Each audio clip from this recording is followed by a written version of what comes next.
að boð kom frá Ágústi keisara að skrásetja skyldi alla heimsbyggðina.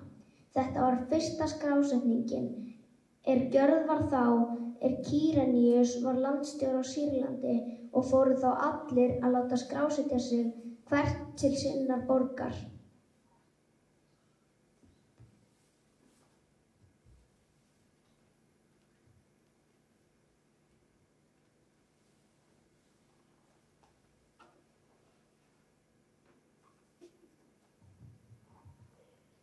Fór þá eini Jósef úr Galíleu frá borgarinum Nasaret upp til Júdeu, til borgar Davíðs sem heitir Betlehem, til að láta skrásetja sig ásamt Maríu heitkonu sinni, sem þá var þunguð. En á meðan þau dvöldust þar kom að því að hún skyldi verða léttari, fæddi hún þá son sinn frumgetinn, vafði hann reifum og lagði hann í jötu af því að það var eigi rúm fyrir þau í gistihúsinu.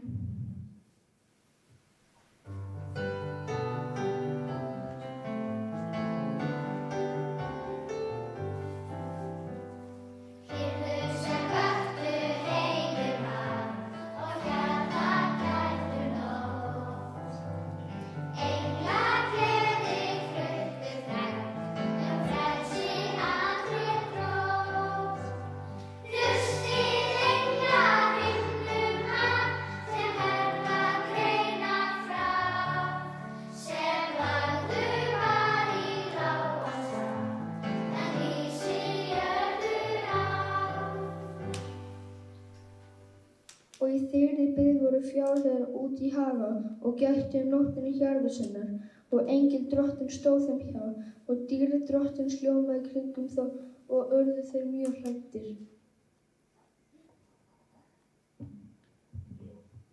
Og engillinn sagði við þá: Verið óhrædd, því sjá ég boða yður mikinn fögnuð sem veitast með blíðum, því yður í dag frelsari fæddur sem Kristur drottinn í borg Davíðs, og hafið þetta til marks.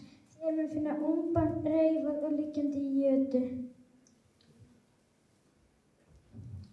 Í sömu svipað var með englinum fjöldinn himneskra hersveita sem lofuðu Guð og sögðu: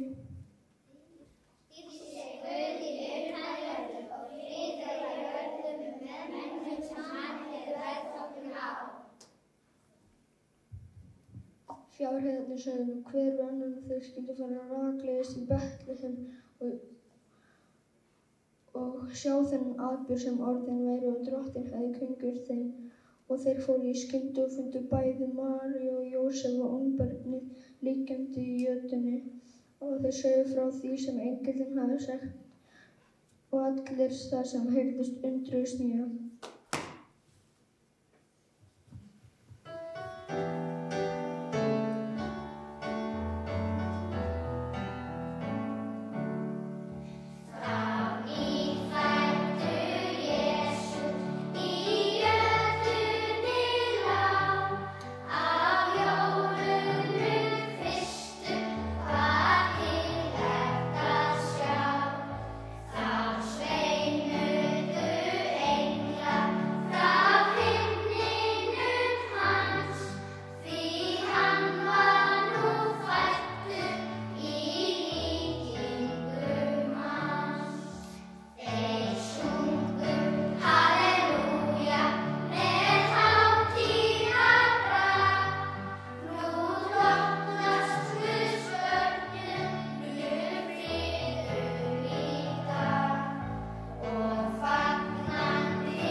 En Jesú var fæddur í Betlehem, þá komu vitringar frá Austurlöndum til Jerúsalem og spurðu hvar nýfæddi konungur væri, því þeir höfðu séð stjörnu hans austur frá, og væru þeir komnir til að veita að lotningu, gengu þeir inn í húsið og færðu barninu gjafir: gull,